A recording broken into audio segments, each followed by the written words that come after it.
बिस्मिल्लाहिर्रहमानिर्रहीम। अस्सलाम वालेकुम रहमतुल्लाहि व बरकातुहू। स्टूडेंट्स, आज के लिए जो हमारा लेक्चर है सिविल 263 इंजीनियरिंग मैकेनिक्स की बुक है और shear force and bending moment का टॉपिक जो है वो हमने स्टार्ट किया हुआ था। तो उसके हवाले से हम रिएक्शन पढ़ रहे थे। तो रिएक्शन में अभी हम सिंपल सपोर्टेड बीम कर रहे हैं। सिंपल सपोर्टेड बीम में पहले हमने किया था कि उसमें जो पॉइंट लोड आ रहा है वो सिर्फ एक ही। अब जब एक से ज़्यादा तो पॉइंट लोड जो है वो अकर हो रहे हैं किसी भी सिंपल सपोर्टेड बीम के ऊपर, तो किस तरह से जो है वो रिएक्शन निकालेंगे। रिएक्शन में है कि हम जो है वो सहारों के ऊपर या जो इसके स्पोर्ट्स है वो रिएक्शन में कितना जो है वो वजन रिएक्ट कर रहे हैं। जो ऊपर से लोड आ रहा है वो एक्शन है और नीचे से जो इसके सहारे हैं स्पोर्ट्स है वो रिएक्ट कितना कर रहे हैं। तो चलें, ये हमारे पास एक सिंपली सपोर्टेड जो है वो बीम है जिसके ऊपर जो है वो बी पॉइंट पर 500 पाउंड, सी पॉइंट पर 1500 पाउंड और डी पॉइंट पर 300 पाउंड जो ये वेट जो है वो पॉइंट पर पड़ रहा है। तो यहाँ से यहाँ तक 2 फीट का जो है वो डिस्टेंस है, यहाँ से यहाँ तक 3 फीट का, फिर आगे 4 फीट, फिर आगे 1 फीट का। तो टोटल डिस्टेंस बीम का जो है वो दोनों सहारों के दरमियान जो लेंथ है वो 10 फीट है। तो इसको सोल्यूशन हल करते हैं हम इसको।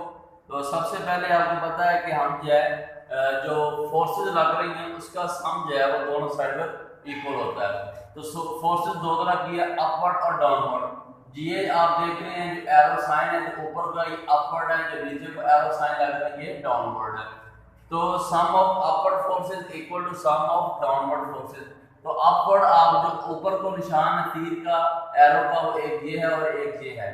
मैंने ए पॉइंट और ई पॉइंट, तो ए पॉइंट पर इसको हमने नाम दे दिया है रिएक्शन ए और ई पॉइंट का रिएक्शन ई। मैंने इसको नाम रख दिया है। जिस तरह बी पॉइंट पर 500 लोड आ रहा है, सी पॉइंट पर 1500 एक्शन के तौर पर, डी पॉइंट पर 300 एक्शन के तौर पर। और इसी तरह जो है यहाँ पर जो ए पर लोड लग रहा है या ए जो रिएक्ट कर रहा है लोड के हिसाब से, वो उसको मैंने रिएक्शन ए और रिएक्शन ई का नाम दिया है, क्योंकि अभी मुझे इसका जो है वो इल्म नहीं है कि ये कितना होगा। तो उसको सॉल्व करने के बाद मैं आपको बताऊंगा ये किस तरह से इसको हमने जो है वो सॉल्व किया हुआ है। तो इसको हल करने के लिए देखते हैं। तो सबसे पहले हमने क्या किया है, अपवर्ड फोर्सेस और डाउनवर्ड फोर्सेस का हमने जो है वो मजमूआ जो है वो सम जो है वो हमने इक्वल किया।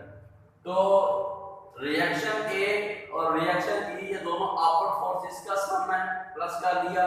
और डाउनवर्ड फोर्सेस जो लग रही हैं ये एक 500 है, ये डाउनवर्ड है, 1500 है, ये डाउनवर्ड है और 300 है, ये डाउनवर्ड। तो इनको प्लस किया तो ये आ गया मेरे पास 2300 पाउंड है। इसको मैंने जो है वो लेट कर दिया इक्वेशन नंबर 1। अब आगे मुकम्मल तौर पर आगे सॉल्व करने के लिए, रिएक्शन फाइंड करने के लिए हम जो है वो मूवमेंट का इस्तेमाल करेंगे।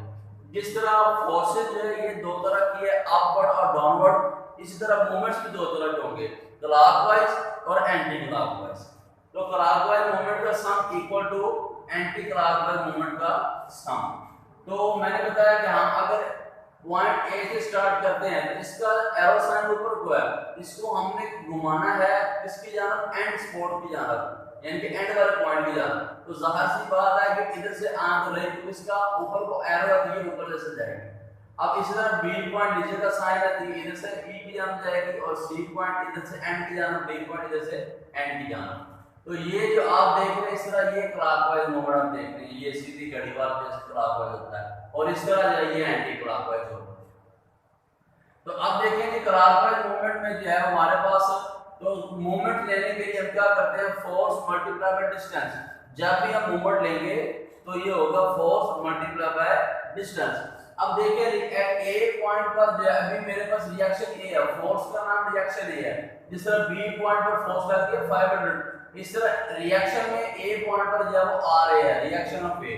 तो इसको मैं अभी जो है वो मैंने कोई भी मेरे पास कांस्टेंट वैल्यू नहीं आई है, तो इसलिए मैंने इसको जो है रिएक्शन ए रखा हुआ है। तो मैंने क्या किया, जब रिएक्शन करके मूवमेंट क्या होती है, लोड या फोर्स मल्टीप्लाई बाय डिस्टेंस। तो ए पॉइंट पर जो लोड है वो reaction A multiply by distance E point तक 10 है, तो इसको मैंने मल्टीप्लाई किया इक्वल टू। अब इसी तरह बी पॉइंट से ई की जानब लोड मल्टीप्लाई बाय डिस्टेंस, तो बी पर लोड 500 मल्टीप्लाई बाय डिस्टेंस कितना आ गया 3 और 7 1 8। पर इसी तरह सी से ई, तो सी पॉइंट पर जो है वो लोड है 1500, तो ई पर इसका जो है वो डिस्टेंस बना 5, और इस तरह प्लस 300 का जो लोड है ये ई का क्या है मल्टीप्लाई बाय 1। तो ये इसके मुकम्मल टोटल कैलकुलेशन के हिसाब से ये 1180 पाउंड यानी कि 1180 पाउंड रिएक्शन ए निकला। इसका मतलब ये हुआ कि जितना टोटल एक्शन लग रहा है तो उसको ए सहारा जो है ए जो है इसका सपोर्ट जो है 1180 पाउंड जो है इसको रिएक्ट कर रहा है। अब दूसरे पॉइंट पर ए पॉइंट पर जो रिएक्शन वो निकालते हैं, तो उसको निकालने के लिए क्या करेंगे हम जो है वो reaction A plus reaction E equal to 2300 pound, ये आप इक्वेशन 1 में देख चुके हैं। तो अब इसी इक्वेशन 1 का जब हम सहारा लेंगे तो इसमें हम क्या करेंगे, जो रिएक्शन ए की वैल्यू हमारे पास आ गई है वो उसमें पुट कर देंगे। अब रिएक्शन ए यहाँ पर प्लस हो रहा था, इधर आके माइनस हो गया, तो यहाँ पर जो नेक्स्ट स्टेप में हमने क्या किया, रिएक्शन ए की वैल्यू मैंने इसमें पुट कर दी, ये बस 1120 पाउंड जो है वो रिएक्शन ई निकल आया, तो ये मैंने यहाँ पर पुट अप कर दिया। अब देखना ये है कि यहाँ पर जो हमें रिएक्शन निकालने हैं क्या ये दोनों ठीक आए या नहीं। इसका चेक करने का तरीका ये होता है कि जितना डाउनवर्ड फोर्स लग रही है इसका मजमूआ जो है इन दोनों पर डिवाइड होके इक्वली या जितना भी हो दोनों पर डिवाइड होकर उतना आना चाहिए। अगर उतना ना आए तो आपका ये क्वेश्चन जो है वो दुरुस्त नहीं माना जाएगा। तो अब क्या करेंगे, यहाँ पर मैंने चेक करने के लिए ये मैंने फोर्सेज अपर डाउनवर्ड मैंने इकट्ठी की हैं, इक्वेशन 1 का सहारा लिया है, क्योंकि कि दोनों मैंने बराबर का इक्वल का है, इसका मतलब कि दोनों की वैल्यू इसके इक्वल आनी चाहिए। रिएक्शन ए और ई दोनों पुट किया मैंने, तो ये बराबर आ गया 2300 के, इसका मतलब है कि हमारे रिएक्शन जो है वो इक्वल है। तो इसको आगे क्वेश्चन जो है वो सॉल्व कर सकते हैं शेप और बेंडिंग मोमेंट निकालने के लिए। तो आज तक के लिए जो है वो हमारा इतना लेक्चर काफी है, तो इंशाल्लाह इसकी आप प्रैक्टिस करें। मजीद अपने पास से सिंपल स्पॉट बी बनाकर इसके ऊपर जो है वो पॉइंट लोड गिराकर खुद से प्रैक्टिस करें, तो कल इंशाल्लाह हम जो है वो सिंपल स्पॉट बी के लिए साथ चलाएंगे यूनिफॉर्मली डिस्ट्रीब्यूशन लोड यानी कि यूडीआर लोड के साथ क्वेश्चन सॉल्व करेंगे। तो इंशाल्लाह मजीद आपको जब समझ आएगी और बहुत कुछ सीखने को मिलेगा, तो तब तक के लिए अल्लाह।